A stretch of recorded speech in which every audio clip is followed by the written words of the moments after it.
की वीडियो में हम जानेंगे कि अकाउंट्स के जो रूल्स होते हैं वो कैसे अप्लाई होते हैं बिजनेस में। पिछली वीडियो में हमने जाना था कि खाते कितने प्रकार के होते हैं और प्रत्येक प्रकार के खातों का अलग अलग रूल होता है, वो आज हम जानेंगे।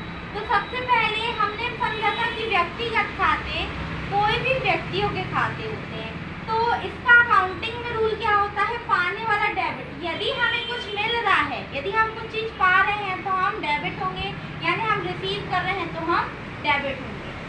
और यदि हम देने वाले हैं मतलब गिवर हैं तो हम क्या होंगे, क्रेडिट हैं।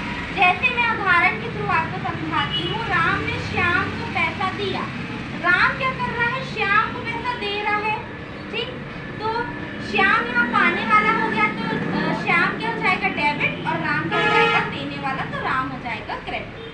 फिर रियल यानी कि वास्तविक खाते वे खाते होते हैं जिनको हम वास्तव में देख छू सकते हैं, जैसे भवन यानी बिल्डिंग, और हमारी संपत्तियां जो होती हैं जिनको देखा जाता है, फर्नीचर, कंप्यूटर।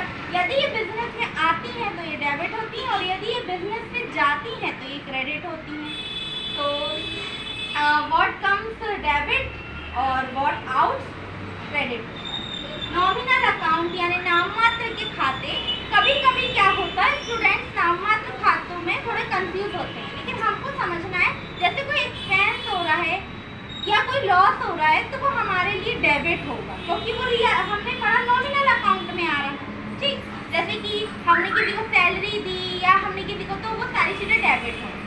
साथ ही में यदि कोई हमें इनकम हो रही है या हम कुछ गेन कर रहे हैं तो वो क्रेडिट होगा। जैसे कि हमें इंटरेस्ट मिला तो इंटरेस्ट रिसीव्ड क्या होगा, मेरा क्रेडिट होगा, क्योंकि वो मेरे लिए प्रॉफिट, एक तरह से वो इनकम है।